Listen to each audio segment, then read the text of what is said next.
Can you imagine? We all face life challenges, and most of them are solved by money. But to what extent would one sell their unborn baby to solve their life challenges? So we negotiated and I sold the baby and I was given the down payment of 10,000. This woman here regrets selling her unborn son and calls it the worst idea one has ever thought. She told me that, Faiza, you have to choose 4 things. Get married, you get employed, you give birth, or maybe you die. Can you imagine? And what age were you that time? I was 13 years.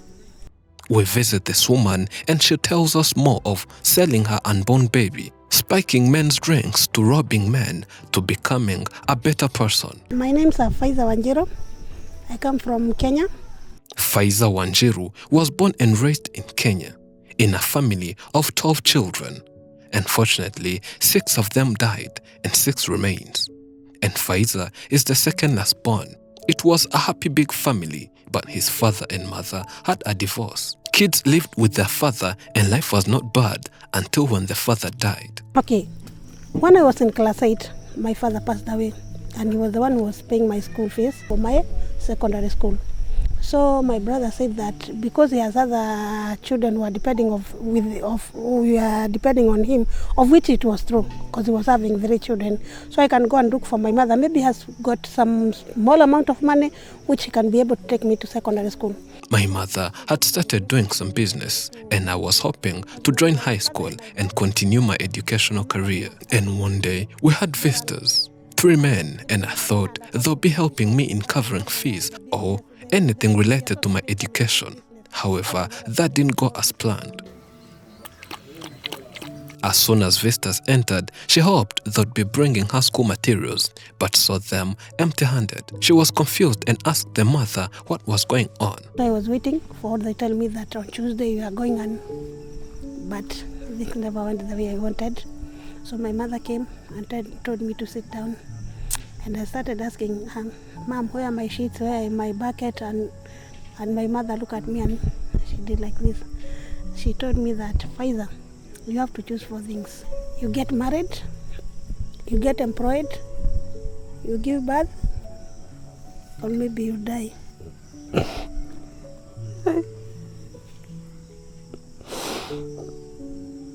Can you imagine? And what age were you that time? I was 13 years. In that village, early marriage was often practiced. They would give you a picture of a man whom you don't know, and most of them were old men. At the age of my grandfather, so that the man was going to marry me. And 10,000 was given so that there is no any other man who is still with me. So the wedding was prepared. Okay, when I was going to get married tomorrow, my late brother helped me to escape. There is a lady who was coming to see her aunt. She's the one who helped me. When I went to the bedroom, I remember my brother gave me a lesson and we ran away. The lady who rescued her lived with his brother together with Faiza. And at 13, she looked as if she was an adult, and the brother to that lady slept with her by force. And that was the beginning of her sex addiction. She started drinking alcohol, took drugs, and lastly, found herself pregnant at such a young age. He came and noticed that I'm pregnant. So at the age of 13, I became pregnant. And he started looking for some ways of avoiding me. He started saying that I am young. Life got worse that I felt like I'd commit suicide, and I was told that there is a lady who wanted to buy my unborn baby. That lady was barren and could not be able to give birth, but wanted a baby to raise. I tried committing suicide 2 times, and my friends actually told me, Faiza, we can help you. There is a lady who wants to buy your child. She does not. She's barren. She don't have children. So when you give birth, she will give you money. You give her the child. So I sold my unborn child for 20,000. So we negotiated and I sold the baby and I was given the down payment of 10,000. And when I gave birth, I gave out the child, but I was not given the other amount of money. She had just turned 14, and police knew that she had sold her baby and was taken to a prison of teenagers. She spent there some time and came up with a prison break idea, which was supported by her inmates. And they somehow found a way and escaped. And ask yourself how we escaped. But sometimes you pay those who are there and they open the gate for you.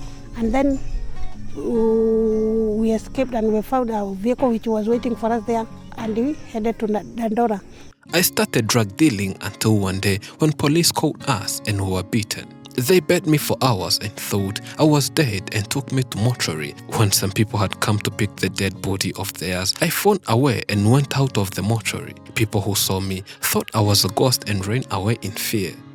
Her life had no direction. She had nowhere to go apart from the streets with people like her who also had no jobs and always wandered on streets, where some men always wanted to take advantage of her, and she lived a life of escaping such people. And one day when she was escaping, she met two men who took her to a hotel and asked if she doesn't mind joining them to Zambia.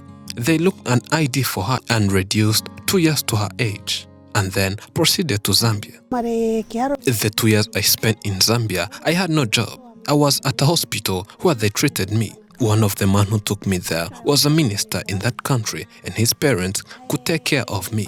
And one day, I told them I want to come back to Kenya. They wanted me to stay, but to me, it was time, and I returned. After returning, I met my gang, and they gave me overdose. I slept and found myself at Kenyatta Hospital, and they explained that I had slept near the fire, and due to being high, I ended up burning myself here on the arm. Due to taking drugs, she found herself in jail once again, where she met her mother and a young boy and found out that the 5-year-old by then is the baby she had sold. The mother later bailed her out. I was selling the child because of three things. I need money.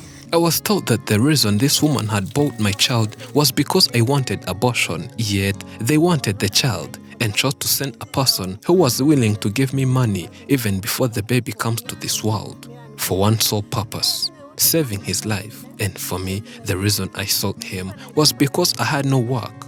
Raising him required a lot, and I needed some money to keep going. After her return at home, they organized a welcome party, and it looked like the prodigal son story in the Bible, as they had a feast, slaughtered a goat, celebrated her return. But that never stopped her from going back to the streets, but at this time set some rules. 1, not to sleep with anyone, and 2, having protected sex. She kept living such a life, indulging in the use of drugs, got addicted, and people took her to a rehabilitation center, a place where she never thought she would be, but a place where she needed the most. And Faiza spent 4 months in that rehabilitation center. As someone who was born in a Muslim family, she then switched to Christianity and believed in Jesus as the Savior, and even got baptized in large waters. This was not appreciated by her family, as most of them felt betrayed, forced her to reverse her decision, but she was keen on this one and would never go back. But when he was in high school, he was actually telling me, Mom, don't come to school.